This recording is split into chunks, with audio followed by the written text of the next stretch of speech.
جب حضرت امام سجاد علیہ السلام مکہ گئے ہیں حج کے لیے تو کہتے ہیں کہ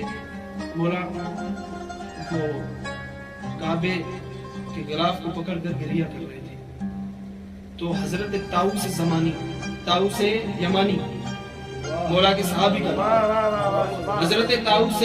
یمانی جب دیکھتے ہیں حضرت امام سجاد علیہ السلام اور گریہ کر رہے ہیں تو اس نے تو یہی تصور کیا ہم عام آدمیوں کی طرح کہ شاید یہ اپنے گناہوں کی معافی مانگ رہے ہوں گے، یا شاید نعوذ باللہ یہ جنت کے لیے یا کسی اور وجہ سے گریہ کر رہے ہیں۔ تو اس نے آ کے مولا سے سوال کیا، مولا کو آ کے کہا مولا آپ کو گریہ کرنے کی کیا ضرورت ہے، آپ کو گریہ کرنے کی کیا ضرورت ہے، آپ تو جنتی ہیں۔ یعنی اس کے کہنے کا مقصد یہ تھا کہ یہ جو جنتی ہے اس کو رونے کی کوئی ضرورت نہیں ہوتی۔ اس نے کہا مولا آپ کو رونے کی تو کوئی ضرورت نہیں ہے، 3 دلیلیں ہیں میرے پاس کہ آپ جنتی ہیں۔ اگرچہ امام سجاد علیہ السلام جنتی ہیں لیکن یہ جو طاؤس زمانی دلیلیں دے رہا ہے امام سجاد علیہ السلام کے جنتی ہونے کی یہ نہیں ہے۔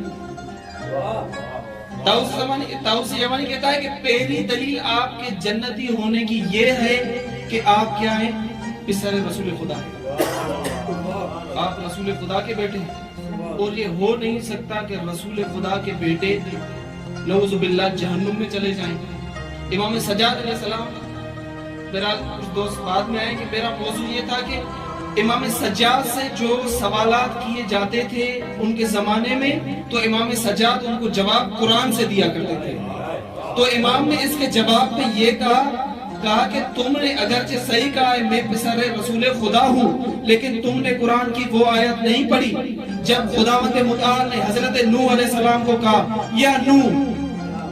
انہو لیسا من اہلک،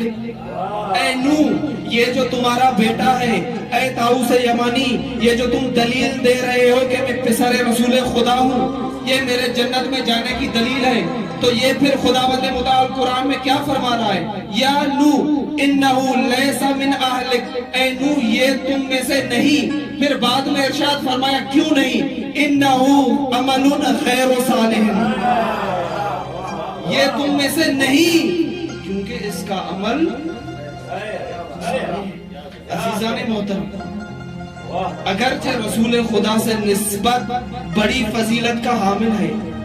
لیکن امام سجاد علیہ السلام فرما رہے ہیں یہ تمہارے جنتی ہونے کی دلیل نہیں بن سکتی۔